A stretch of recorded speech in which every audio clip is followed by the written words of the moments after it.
Hello, everybody. Thank you for joining me for this webinar. We'll be starting in just a few seconds. So I hope everybody can hear me loud and clear. Warm welcome for everybody who have managed to join. First of all, thank you very much for being my students. I know that many of you are taking advantage of this hard time where everybody is staying at home, trying to get a certification, trying to learn new skills. And I just wanted to let you know that I am there to support you. And this is why I created this live event, so that we can have a better interaction, so that you can easily ask questions. And in the case of the Scrum exam, so that you can easily pass the exam and get anything that is unclear clear. Of course, anything that you need to ask, I'm always available through private messages or in the Q&A section within the course. I do my best to answer all your questions in 24 hours or sooner. So for that reason, feel free to reach out anytime that you wish. Now, the first thing that we'll get started with is to quickly discuss what we're going to discuss in this webinar. So I just wanted to give you some general information about the exam, already things that you already know, but I just wanted to recap a few things. Then we'll go into some exam tips and also give you some ideas on how you can deal with really hard exam questions. And finally, this will be the main part. We'll do some Q&A. So feel free already to write your questions in the group chat. If any of you wish to speak or are sure that your mic is working and everything, I can unmute you and can join this way if you like. Otherwise, you can simply write your questions as text and I will do my best to answer. So let's try to make the best of it. So first of all, about the exams, we're talking here about the Professional Scrum Master 1 and the Professional Scrum Product Owner 1 exams.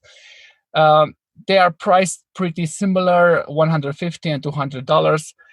Anyone can register. There are no requirements. You do not have to attend any courses. And I know that many of you are confused about this a bit. Where is the exam taking place? The exam is online and it's sort of like open book, so nobody can actually check what you're doing. So theoretically, you can have the Scrum Guide open, you can have any materials open, but the time is really short, so you don't have to be very realistic, you don't have time to check out any documents. So for that reason, it doesn't really help you a lot if you're not already familiar with how the exam goes and with the topic of Scrum overall. Now, the passing score is 85%. There's a time limit of 60 minutes. Now, some students have reported back that depending on the internet connection or in the day, sometimes it does take a bit to load questions. So overall, you may lose a few seconds every time you are taking the questions. So this is something that you should keep in mind. But anyway, there are 80 questions in total. The passing score is 85%. So there's still a few questions that you can get wrong. But I'm trying to prepare you to get the highest score possible at this exam, so that you can easily clear it, so it will not be an issue. Also, when you purchase the exam once, you only get one try. So if you fail the exam, you'll have to repurchase a try for the exam. This is something that you should keep in mind. But if you follow the advice as I've laid out in the course, you'll have absolutely no issues clearing this exam with a high score. So many of you are asking themselves, I already went through the course, I already went through the prep exams. How do I know if I'm ready to take the exam? I don't know what to do next. And my advice is always to try to get in the prep exam questions an almost 100% score. And typically, if you get a lower than 100%, like say 90% or 95%, there might still be a few topics that are not 100% clear. So for that reason, it's really important that you understand the kind of questions that you are getting wrong, or the areas within the Scrum Guide that are still unclear, and to go back to the Scrum Guide and to read only parts of the Scrum Guide. And overall, this is quite important, because if you just read the Scrum Guide like a book, then you're really, since you start reading it till you get to the end, you'll already be bored. So it's important that when you are rereading the Scrum Guide, that you go back to only specific sections that explain some things, or to search within the Scrum Guide for things. For example, in many of the prep exam questions that you have, I'm also giving an explanation on why a specific answer is the correct one. And I'm also quoting you parts of the Scrum Guide in there so that you can go and look into the Scrum Guide to see where is this being said and overall the context of that. So it's really important that you reread those parts of the Scrum Guide, because this is the best way on how you can prepare yourself and try to understand Scrum in itself and not just memorize questions, because overall, I do not recommend memorizing any questions. It doesn't help you. You need to understand. And also know that many of you are trying to do as many prep questions as possible, and also to go to other resources, not necessarily resources that I've recommended in the course. And many of the online resources that you will find with prep questions, either for PSM I or for PSPO I, you will find a question and an answer, but no explanation. I think these are the most dangerous questions, because they force you to remember an answer, but not really bring you to the point where you actually understand why that is the correct answer. So for that reason, I typically recommend just focusing on the questions or in the content that's within the course, because I had tens, maybe hundreds of students who have went through the course, followed my advice, and passed the exam without any issues, just with the questions that are within the course. So it's not a matter of knowing all the questions that may appear in the exam, but to understand Scrum and how to apply it when it comes to these questions. Now, since we're talking about the exam, just wanted to give you a few quick exam tips. First of all, I know that maybe many of you are still working. You don't have you're not on vacation or anything like that, so you still have to do a lot of things during the day. But it's important for this exam that you are fresh. So I typically recommend that you do the exam in the morning, or anyway, sometimes when you are not tired, not after a day of work, not sometime late in the evening or stuff like that, because you really need to pay attention to a lot of things in the exam. So typically, if you went through my advice, if you went through the course, did all the prep exam questions, the exam itself will not be that hard. So I'm trying to scare you a bit in the course so that you are better prepared. But you'll notice that in the exam, things are not so hard. But if you are well prepared. So for that reason, if you are well prepared, the exam will be easy. So that will not be an issue. Second of all, time. As I mentioned, sometimes questions do take a bit to load. This is one thing. The second is, overall, the experience with the exam, you are no longer in this situation where you're just preparing and you have no stakes. You already paid the exam fee. You want to get this right. So you may be a bit stressed. So overall, don't waste time. Always keep on track on how many questions you have completed. How is the clock going? And if you find any questions that are complicated, that you don't know or aren't sure about, first of all, try to make a decision when you are at that question, because you may not have a chance to go back to that question. If you think this is a really complicated question and I want to go back to it, write it down. And the interface of the exam is pretty similar to the interface on scrum.org when you're taking the open assessment. So the interface looks pretty much the same. You have a main question practically occupying the entire screen, and below that question you have a list of the other questions, but you don't have the possibility of bookmarking. This was on the previous interface that they had, but the new interface that they have, you cannot bookmark anything. So for that reason, you also have to be prepared for the exam. On the table where your laptop sits, make sure that you have a pen, paper, water. If you like to eat any chocolate or something like that during the exam, make sure that your laptop is plugged in so that you don't run out of electricity in the middle of the exam. Make sure that your internet connection is good, that you're not downloading anything in the background or anything like that, so that you are overall really prepared in this exam mode. It's so easy to waste time during the exam with just grabbing a cable or going and grab some water or something like that. And it's really valuable time that you can use to get a good exam score overall. And I think that is very, very important. Now, when it comes to the exam questions, you have to be very careful. You have to read the exam question. You read every word of it.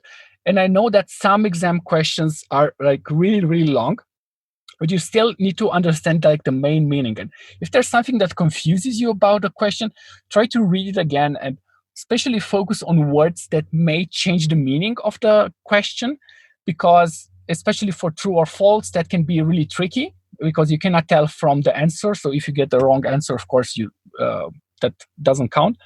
So it's important that you read the question. And also in most of the exam questions, it will be explicit the number of expected answers. So what happens in that case is if you select more answers than that are expected, then of course you will fail the question. So you do not get partial points for partially getting some answers right. You have to get all the expected answers right. So if it says select 3 of the options, then you have to select 3 of the options. Some of the harder exam questions don't let you do that, don't explain you how many expected answers are there, so you have to select all that are correct. But most of the questions will include this part.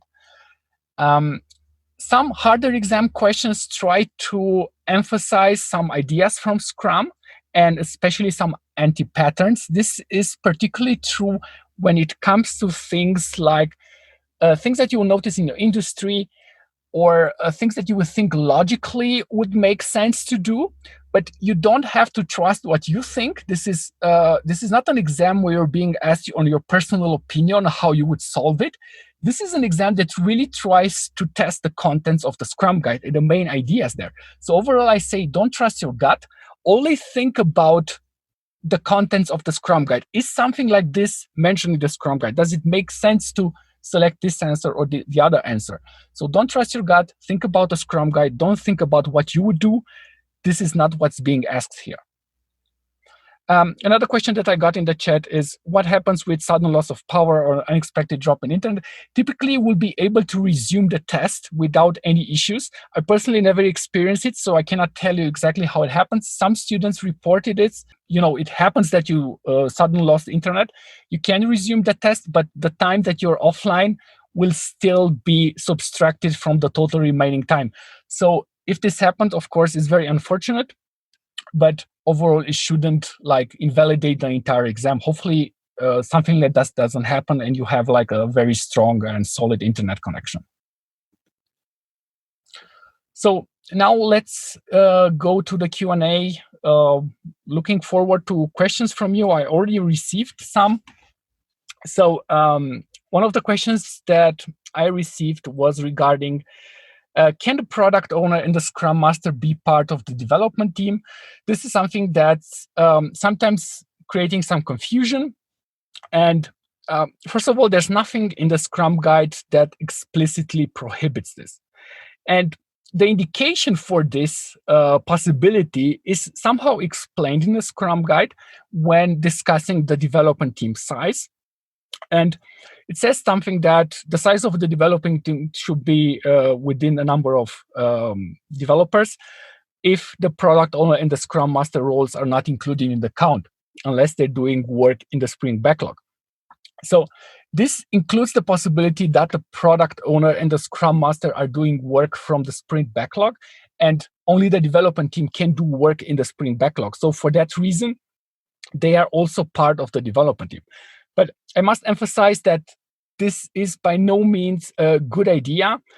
And typically, in practice, the roles should be separated because there will be a conflict of interest.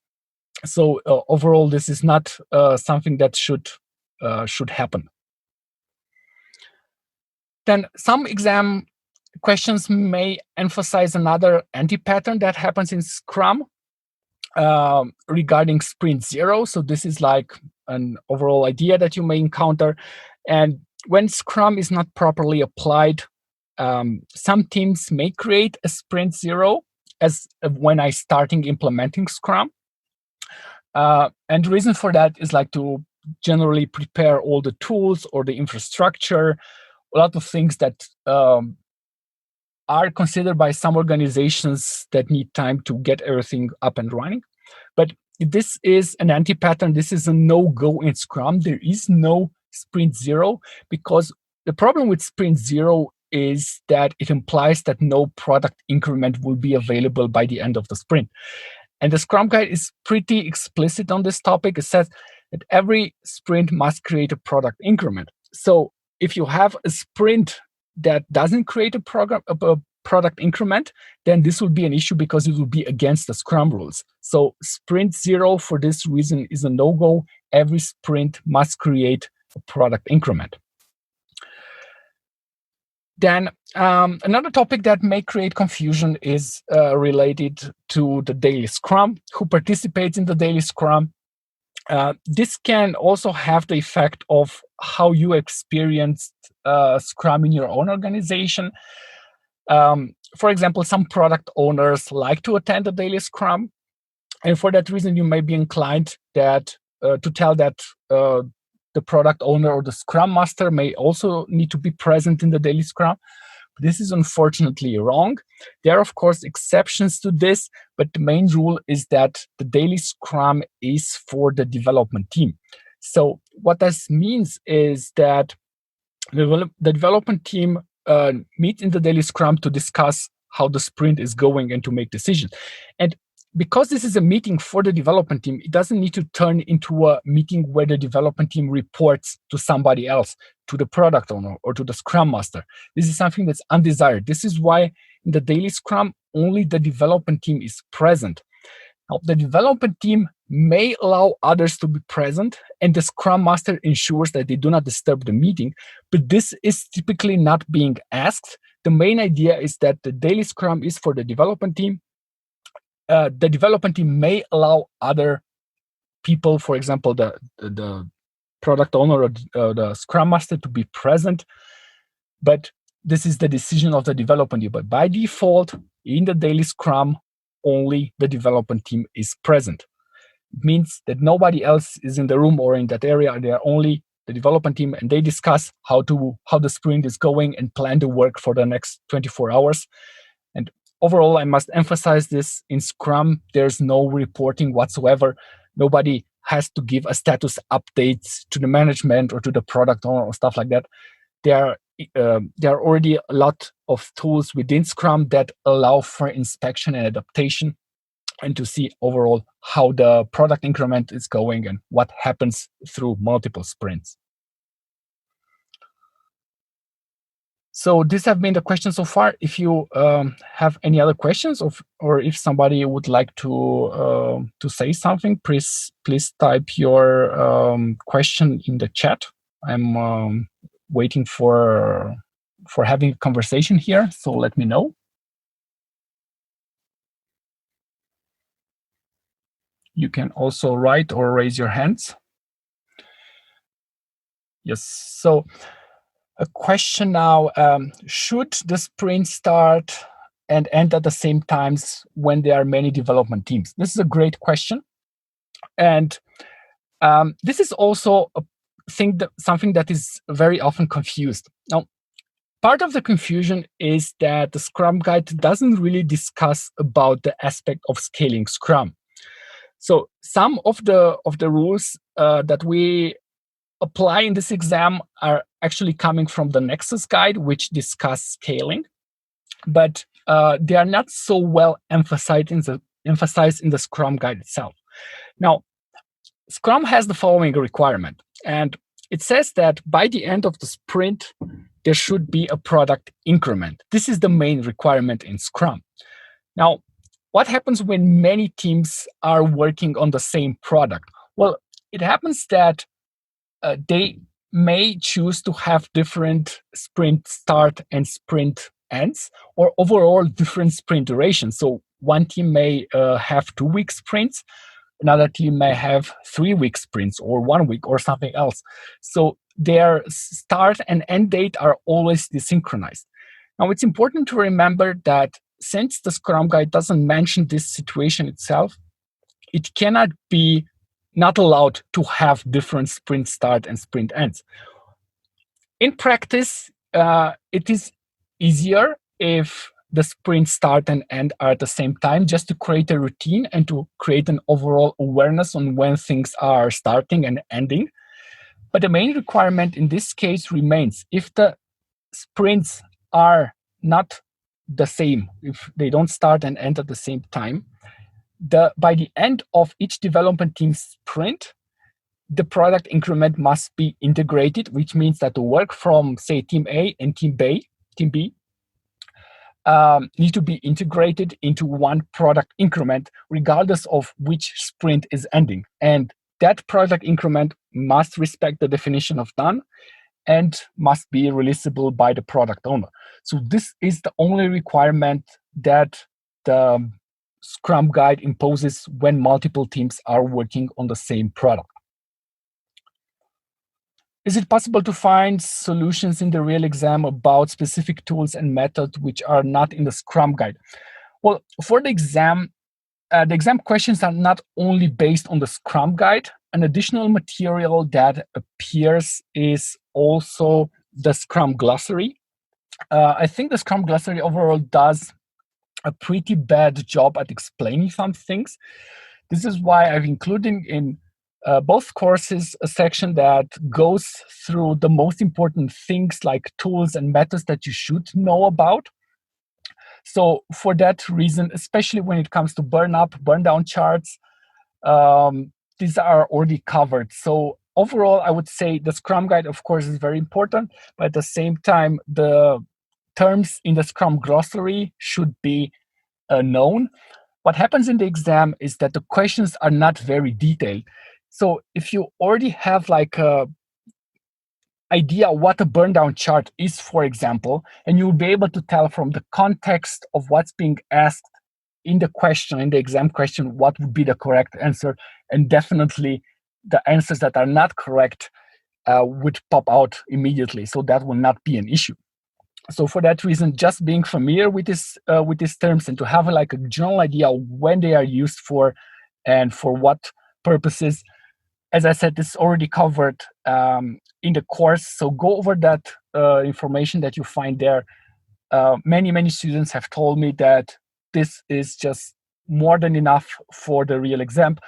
Of course, for dealing with life-to-life situations, these topics are in themselves quite advanced. So don't expect that just by reading a few paragraphs, you know everything, but it will be enough to get you started and to have an idea. In practice, I've noticed that many of the things mentioned in the exam are not actually used in practice. So for that reason, I didn't want to go so deep into this kind of questions. What is the first thing that the development team should do in the first days after the sprint planning when a new project is starting? So first of all, everything that happens is within a sprint. So there are no gaps between sprints or anything like that. So a sprint starts and ends, and the sprint is a container for everything that happens. Really, there's nothing that happens outside of the sprint. So the sprint typically begins with sprint planning. Otherwise, you wouldn't know what to do in the sprint. And in the sprint planning, you select the items from the product backlog and the sprint backlog, and also have a sprint goal, which is very, very important. Now, in the first days after the sprint planning, the development team will start. So actually, most of the sprint is the development work that happens on a day-to-day business. So you can imagine that in the first day of the sprint, you'll have sprint planning according to the time box established. And after the sprint planning, the development team will already have a plan on what to do in the next days. So you can imagine that the first product backlog items, the sprint backlog items, will be decomposed in tasks, and then the development team will start working on this. And then the event that happens every day is, of course, daily Scrum. In the daily Scrum, the development team will again discuss what needs to be done next. And of course, the sprint backlog will be adapted, and maybe some things are no longer needed. Tasks can be deleted, or whatever else is needed in order to reach the sprint goal. But overall, it's just the plain development work that needs to happen in order to create the product increment. So this is like the major part of the sprint is actually doing the work. I hope that answers the question. is there any time it is acceptable to switch to a Kanban board? Well, first of all, this is not something that's really being asked in the exam. Overall, it really depends on how the team wishes to do things. This is why the Scrum Guide is a framework and just gives like the main ideas and the main rules, creates the frame on which you can apply Scrum.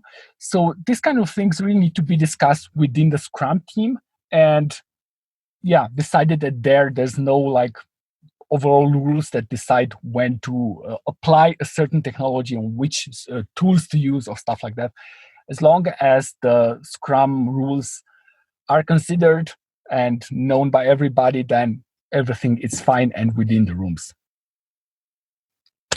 As a Scrum Master, what should you do if the product owner does not attend the sprint review? Well, the sprint review is actually the meeting that we can say the product owner owns the sprint review meeting, because the product owner will invite the key stakeholders to this meeting and will have the development team, of course, show what has been built. So not to have the product owner attend this meeting would be like definitely not recommended, very, very bad. So the Scrum Master in this case will probably go in the direction of talking with the product owner and explaining the importance of this meeting, and also explaining that if he or she doesn't attend this meeting, that it has, of course, like undesired consequences. And in this meeting as well, there's this collaboration between the product owner and the stakeholders, like to look at what has happened on the market, what needs to be added to the product backlog. So it is a really important meeting for the product owner. So it's not conceivable that the product owner will be absent from this meeting. Another question: what if there's a conflict between the product owner and the development team when it comes to choosing items from the sprint backlog? Well, typically there shouldn't be any conflict, because first of all, the product owner doesn't decide how much work the development team should select. So the development team, this collaboration, it is a collaboration. So it's not like they are independent parties working without anybody knowing what's happening. So in the sprint planning meeting, you will have, of course, the product owner and the development team. And the product owner will typically come with a business objective. We want to achieve something. We want, by the end of the sprint, to launch the new e-commerce platform, or to allow to, I don't know, add to cart, or to do something overall. So a very clear functionality that he or she has in mind from this business point of view. And then it will work together with the development team to figure out what would be a sprint goal, something that would be achievable in the sprint. And of course, then the development team will have the liberty of selecting those items from the product backlog into the sprint backlog. Now, because this is a collaboration, if the product owner is not happy, say, with the amount of work selected, this is a discussion where the product owner can ask the development team, well, what can I do to reduce the complexity of the existing items so that we can reach this goal? Maybe there are some features that require a lot of time and increase the complexity. So this is the ideal time when the product owner should express any concerns. And just as well, the development team should express concerns when it comes to what's happening there. So there shouldn't be any conflicts. Of course, the Scrum Master is overall watching on how the interaction goes, and it's expected that the Scrum Master will step in. But this is very important that the product owner and the developer team collaborate, and that by the end everybody is happy. The development team should not be forced to select more work than it's comfortable just to reach some goals. The goals come as a collaboration between the development team and the product owner, not just one-sided from the product owner. How many questions in the exam are long sample questions? So it really depends, because the questions in the exam are really randomized. Overall, you should expect probably between 10 and 20 questions to be a bit longer. So they're not like extremely long, and you'll notice that in these long questions, there's a lot of information being given that's not really relevant. Sometimes, even though I don't recommend it, just by looking at the answers, you can sort of tell which are the wrong answers that definitely are not like Scrum, according to the Scrum rules. But there are questions where if you like focus, you know how to focus on the right words and to remove the buzz that's in the questions. You can easily deal with them, so that will not be an issue. Yeah. Overall, I don't know if it helps you right now, but typically the time in the exam is enough if you try to put yourself under stress when you're taking the prep exam questions, because you'll see also in the prep exam questions, some of them are longer, some of them are shorter. So this tries to emulate what you would have experienced in the exam. But I didn't have any students so far reporting that I didn't have time to finish. Some of them managed to finish the exam in 35 minutes. Some of them managed to finish the exam just in time. It really depends on the question set that you get, because they're randomized. Sometimes I get the impression that some sets are a bit easier, some are harder. So there's not like a specific number of questions that are longer, a specific number of questions that are like trick questions of like that. There are different degrees of difficulty, but yeah, hopefully that answers your questions. Who chooses a Scrum Master if you are creating an additional Scrum team to support the existing team? I would say overall, scaling Scrum is something that's not explicitly being asked in the exam. This kind of things are not described in the Scrum group, in the Scrum guide. But typically, what you might have is you may have the same Scrum Master also handling a secondary team. So this is something that is allowed. A Scrum Master can have multiple teams. That's not an issue. It really depends on the organization. So this is why the Scrum Guide doesn't go into details like who chooses the product owner, who chooses the Scrum Master, where does the development team come from. This is sort of like the management, the business side of the business, which decide how to structure and empower a Scrum team. So I hope that answers your question. When multiple teams are working on the same product, can each team have its own definition of done? Well, yes and no.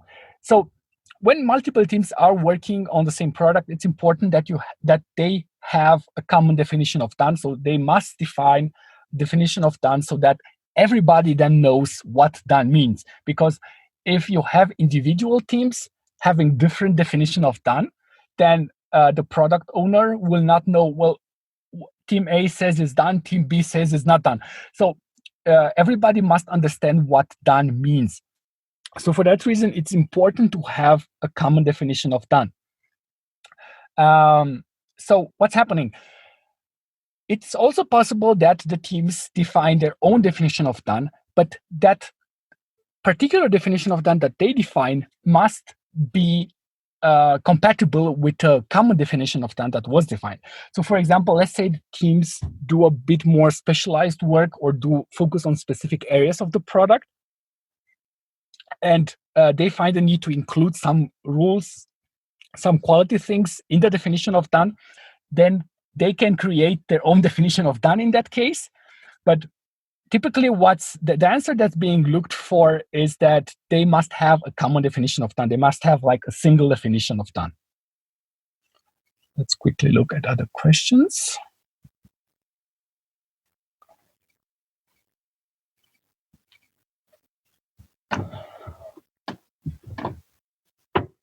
Can we also expect that one or the other sample questions I saw in your course will be in the exam? No. The contents that you see in the exam is copyrighted. So taking anything that is in the exam and putting that online somewhere else would be copyright infringement. So you will definitely not find any prep questions, any sample questions that you saw in the course in the exam as well. For that reason, I also don't recommend memorizing questions or memorizing answers. That being said, the prep exam questions cover the entire material in the Scrum Guide. And it's important that with these prep questions that you understand the Scrum Guide and not necessarily recognize questions. Now, what some students have reported is that you may encounter sample questions from the prep, from the open assessments on scrum.org. So those questions may be as you saw them in the exam, but you also need to be careful with such questions because a word like a not put in the questions can totally change the way the question is being asked. So for that reason, I always recommend read the questions. Don't assume that you already know the answer. Read the question, read all the answers. Don't be overexcited that you recognize something. The exam actually tests that you understand the Scrum Guide. It doesn't test your memory if you can memorize questions. So hopefully that answers your question. So another question, if I'm getting 70 to 80% on the simulation test, do you recommend redoing them until get over 90% to measure readiness? Yes, I had previously a slide where I would say the target for the open assessments and for the prep exam questions in the course is 100%. So you should be as close as possible to 100%. That means either getting 100% or 99%, or you shouldn't get more than one question wrong. So 70, 80% still means that you should probably invest more time into reading the Scrum Guide and understanding the material before going back to doing simulation tests. Because if you do them too often, you will still remember some things, but it's important that you understand which areas of the Scrum Guide are not clear at this point, so that you can go back, and when you're doing the simulation test, you have like a fresh idea of the questions without memorizing anything. So this is the approach that I would recommend. 70, 80% is not sufficient. Even 90% is not sufficient. Try to go as high as possible, because this will ensure that you have really understood the Scrum Guide and understood what's overall being asked in the exam. You will be really ready for the exam. Somebody asked if I'll be sharing this recording. Yes, the recording will be shared. I'll put it somewhere with everybody so that you can watch it again. So absolutely no worries about that. Another question is, the questions in the open assessment look easier than in the real exam. Is that correct? From what I could tell, and from from other conversations that I had with people taking the exam, that is correct. Typically, the questions in the open assessment, they are just a very small set of questions. They are not the hardest questions that you will find in the exam. So I actually had a lot of students who haven't taken the course before, just did the open assessment, had the impression that the exam is pretty easy, went and took the exam and then failed the exam, because then in the exam there are some really hard questions and like some edge cases that you really need to understand. So overall, it's good that you do the open assessment, and overall you should take the open assessment as fast as possible, because this really tests like how the exam will look like and has this feeling. So you have to be prepared for it. But the open assessments questions are not so hard. This is why in the prep exam questions in the course, you will really find some hard questions.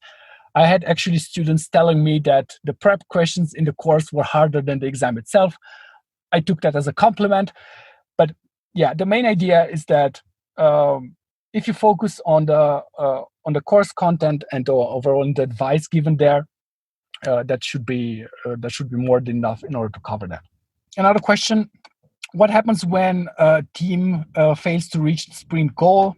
Is it possible for a team to fail a sprint? Yes, it's definitely possible. Of course, the Scrum Guide doesn't discuss this practically at all. This is also something that's not being asked in the exam. I never heard of anybody having such questions regarding failing a sprint.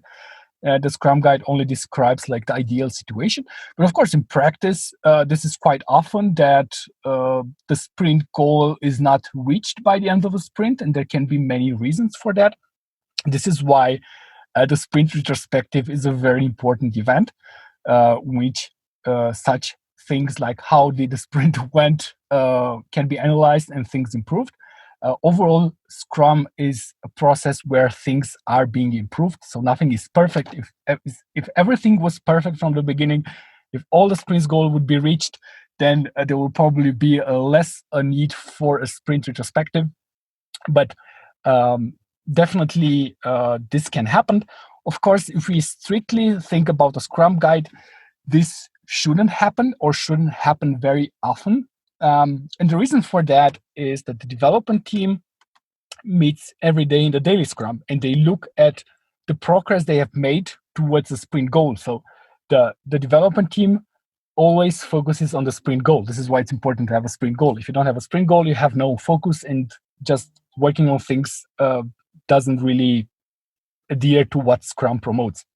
So what happens is, if the development team notices that, say the sprint is 2 weeks long, and they notice after 1 week that compared to the work they have completed and how much is being left in the sprint backlog, they notice that the sprint goal is no longer within reach because the time would not be enough. So in that case, it's expected from the development team, as soon as they learn or they think that the sprint goal is endangered, that they bring this issue up with the product owner, and that they collaborate with the product owner to understand what is going on and what can they do in order to still reach the sprint goal. And I know that these kind of things, modifying the sprint backlog and at the same time keeping the sprint goal may be confusing. But overall, the main idea is that the product owner and the developer team should work to reach the sprint goal. So if the sprint goal is something that's measurable or something that's very tangible, that's typically very easy. So for example, say the sprint goal is to release a new shopping cart or to release a new payment method or some things. And of course, there are always a lot of other things that are attached to this. So it's important to notice that there's still flexibility in the sprint backlog. So things can still be changed. The product owner may accept not necessarily a lower quality product, but a product that has fewer features, but at the same time, they are still able to reach the sprint goal. So as long as the sprint goal is relatively high level and generic, this allows for the flexibility to change things and to adapt things during the sprint so that the sprint goal will be reached. So it's, let's say, it's more important to have like a new functionality being released that's mentioned by the sprint goal. But it's not, if you overall don't deliver anything or don't deliver a new functionality or reach the business goal that you wanted to reach, then overall the sprint wasn't valuable because you don't have something to show for it. So for that reason, working with the executing sprint goal and adapting the sprint backlog should go in the direction that the sprint will still provide value, in the sense that the product increment will be released and the sprint goal will be reached. And of course, if there are still improvements to be made, they can be made in later sprints. But the focus of everyone should be reaching the sprint goal. And overall, having a failed sprint should not happen, or not happen very often. If it happens very often, this is not something that this is not within the Scrum rules, or definitely an issue that the Scrum Master should look into. But as I said, this is like the practical implementation. For the exam, this is not really that relevant. Another question that I get a lot is regarding what's the difference between the definition of done and acceptance criteria. And this is something that has gotten a lot of people confused, because they from some perspective they seem to be the same thing, but they are actually not. So what's the difference between the definition of done and acceptance criteria? First of all, the Scrum Guide, as far as I remember, doesn't even mention this word. It actually mentions the word of test description, and that is an optional property of every product backlog item. So in the test description or in the acceptance criteria, the product owner may write some additional information that helps tell if the product backlog item is completed. Now, this applies to the product backlog and is typically written by the product owner, or if this has been delegated to the development team, the product owner still remains accountable. But the main idea is that this comes from the product backlog item and from the product owner's responsibility to writing this. Our definition of done, this is the job of the development team. And as confusing as it might seem, the definition of done tries to tell when the product increment is done. So it lists criteria which can tell when the product increment is done. And this is very important because everyone needs to understand what done means, especially also the product owner, but the development team as a whole. And this applies to the entire product increment. So it doesn't apply only to a product increment, it applies to the entire product increment. So this would be like the major differences. One is written by the product owner or is the responsibility of the product owner. The other one, the definition of done, is the responsibility of the development team. The acceptance criteria typically tends to be related to the product backlog, especially if you're discussing a business functionality. You can expect things like, if I'm adding a new payment method to the e-commerce solution, then there should be like a logo with the cards accepted, or there should be a link that explains what to do if an error appears or something like that. So they're typically related to the feature that's being implemented. Well, the definition of done typically explains more general stuff regarding the quality of the product. So saying something, every newly implemented feature needs to have testing, or every new feature needs to be documented for the user documentation, or has a technical documentation or stuff like that. So it's more generic and applies to the entire product. So hopefully that eliminates a bit the confusion when it comes to definition of done and acceptance criteria, aka test description. Now, a question regarding the sprint length. How often should you change the sprint length? So the sprint length should change as not very often, not often at all. The reason for that is having a constant sprint length really allows a lot of people within the organization like to have an overview when something will be ready.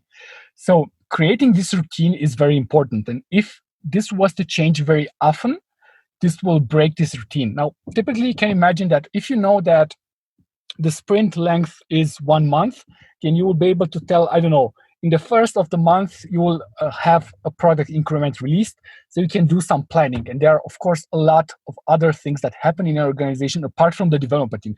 There's marketing, there are finances, there are sales, there are other departments that really. So it's important for everyone to tell, say, for example, to the customers or to other parties involved, this is being addressed, probably be released next month in the beginning or something like that. So it allows this predictability. If you change the sprint length too often, first of all, there must be a good reason why you would do that.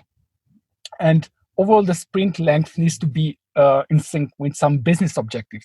So if you are in a very dynamic market, you will typically notice that 1 month sprint length is too long to get feedback because things change so fast.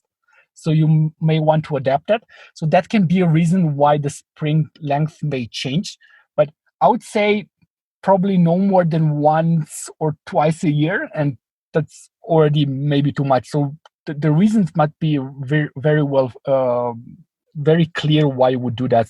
This is not something that happens a lot. Hopefully that answers the questions. Okay, so we are coming towards the end of this call and meeting. Thank you all for your questions. Hopefully this was helpful for everyone and that I managed to answer as many questions as possible. Of course, I'm always available if you have further questions. You can reach out in the Q&A section, send me a private message. And overall, I'm there for you. I know that many of you are really focused on the certification. I think it's absolutely a fantastic thing that you are using this time productively and trying to learn something new. So yeah, a big thank you for all of you joining this call. It has been a very pleasant surprise. Based on your feedback, you can write me a message or let me know if there's still demand for such an event. Maybe I'll organize something similar next week and lively answer your questions. Also, let me know if you would like to, if you were happy with this chat conversation where I'm the only one talking. Maybe you would like to also join the call on audio and directly ask some questions. So that's a possibility as well. Yeah. So overall, thank you again for joining. Thank you for being my students. I hope that my courses will be helpful. Many of you probably will be taking the exam in a few days or stuff like that. Let me know how the exam went. If you have any suggestions on how to improve the course, I'm always welcome to hear your feedback, and I always appreciate if you can take a minute to leave a review on the course, telling everybody if the course was helpful, if it was like money good invested to take it, and if it gave you the results that you expected. So that's about it on my side. Have a good week and see you next time.